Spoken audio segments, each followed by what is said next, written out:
gust d'oferir dintre del cartell de premis de l'Institut. Vostès coneixen segurament. Rafael Peixot va ser un mecenes molt important per l'Institut abans de la guerra, durant un nou temps de mostrar.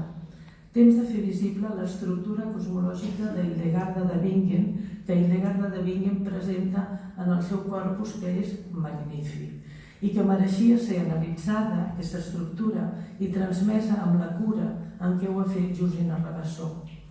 Val a dir que, malgrat el considerable augment de la bibliografia hildegardiana arran de la celebració del centenari, del proper centenari del seu naixement, l'any 1998, tal com s'assenyala a la introducció, és difícil de trobar el seu nom, el nom d'Hildegarda, en els estudis crítics sobre la filosofia de la natura del segle XII, i han tingut uns quants anys perquè pogués anar tan incorporada, i no.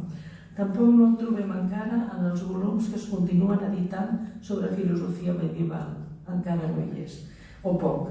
Amb intenció transformadora, Georgina Rabassó s'ha disposat a invocar-lo, aquest nom, com a ella li agrada repetir, i a convocar-nos a la lectura del seu text per fer palès l'irrenunciable lloc que correspon a Hildegarda de Bingen en la tradició filosòfica i científica occidental.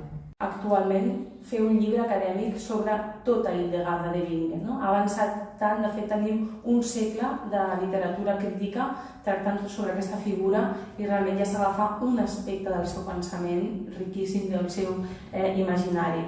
D'alguna manera, a mi el que més, entre d'altres coses, el que més em va treure és el tema de la cosmologia, perquè em permetia unir els meus dos àmbits de principal interès, les filòsofes i la història de la cosmologia.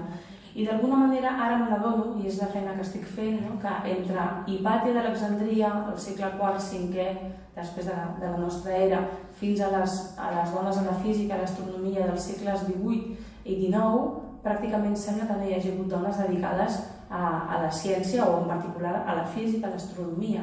I d'alguna manera aquesta és una història que està per reconstruir. De quina manera les dones, com és possible que hagin estat absents de fenòmens com ara la revolució científica, o en aquest cas més específicament el redescobriment de la natura que es va dur a terme al segle XII.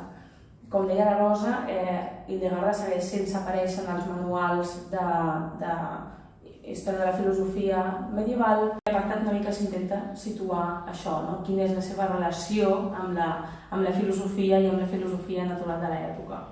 El segon apartat es centra a l'anàlisi de la primera visió del cosmos, que és aquesta que il·lustra la portada del llibre, que dintre teniu una part final que és d'imatges, diguéssim, on es poden veure algunes de les imatges dels seus manuscrits, que il·lustren aquestes visions i que tenen aquest component didàctic que tenien també a l'edat mitjana, actualment també ens serveix.